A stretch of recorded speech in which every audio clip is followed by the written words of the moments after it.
guys, and welcome back to TNT Madness. Today we're going to be looking at a concept called reusable cobwebs, and it is essentially what it says on the tin, and that is it doesn't use the cobwebs when you're trying to do something like sand compressing, because when you're trying to make like a 40 or 100 stacker or a sand compressor, generally you have to break the cobwebs to actually push the sand into whatever barrel you're going to do, and then it'll compress the sand.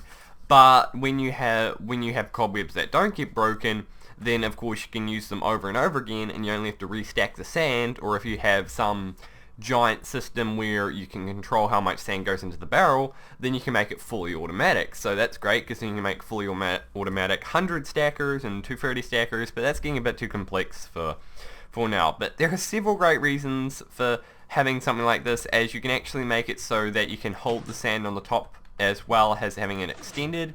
However, it generally is a slightly more complex process to actually have reusable cobwebs than the normal ones. So, for example, what I mean is with normal cobwebs is when you have sand like this and you try and push it with the pistons, this would be the barrel. You would push it into the barrel, but you'd also break the cobwebs. What would happen when you have reusable cobwebs is you would actually push them into this barrel, but it's slightly different, because to actually push sand out of cobwebs, you cannot just fire it once. You have to actually push it 4 or 5 times depending on what you do, and you can't just use one tick pulses. So as you can see, you have to push it a few times. So this one is going to be 4, and then it will actually push into the barrel. So that can cause a few issues, but generally it turns out to be okay if you know how to actually do normal redstone. So this is very useful just because you don't have to go ahead and place cobwebs all the time in the same sort of barrel. So this again is very useful for a lot of cannons.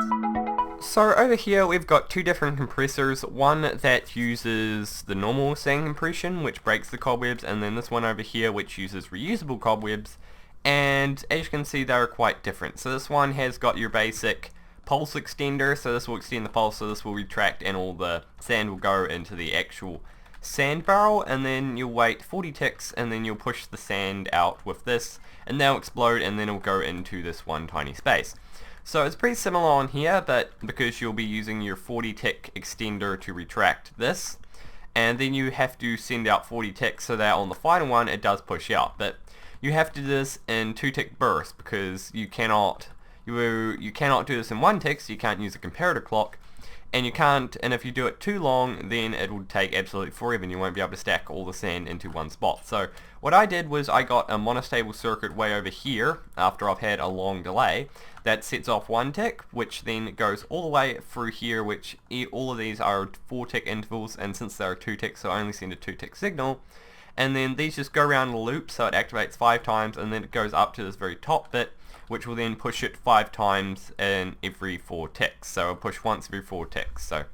So that is very useful, because it means that this design here, it won't actually reactivate the clock, and it will just keep pushing all the sand until it comes out. So this is quite a bit more complex than this one, but if you're building something like a 100 stacker and you only just want to place the sand down, then this could be very helpful, even in some like 230 cannons or something like that. So let's just have a quick look at these things in action.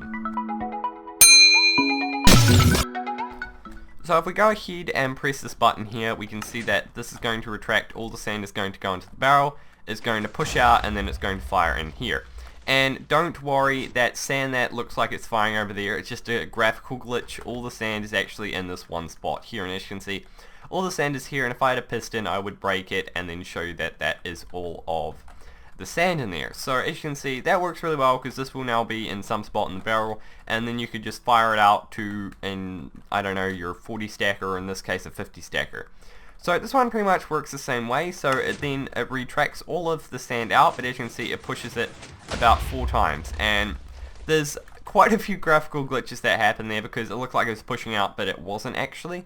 So this thing pushed it 5 times because it pushes out 0.2 or 0.25 of a block each time. So this one activated 5 times, and it just keeps pushing the sand out slightly more and more and more until it finally comes out, and then it goes into the middle of the barrel. Then TNT fires off and goes into here, and as you can see all the sand is sitting in here.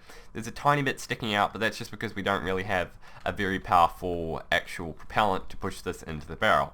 But as you can see, it actually works perfectly in comparison to this. So the only issue with this is because you need this extra delay, you cannot stack quite as much sand as this one could. So for example, if you made this a lot longer delay, you could stack about 20 sand high on this one, while this one you could probably only get a maximum of about 12 to 15, which normally isn't an issue because you're making cannons that normally have the double extension sand compression, so that normally works out quite fine. So that's pretty much how these work, and I can't really do a tutorial on it because you're really just going to have to fiddle around with this with your cannons, and once I do some cannons that actually have this sort of compression in it, then you might get a better understanding of it, because the only thing you really need to know is you have to activate it 5 times in quick succession, which you'll sort of just have to use when you're finicking around with the redstone. So for those that do want to have a nosy round in this actual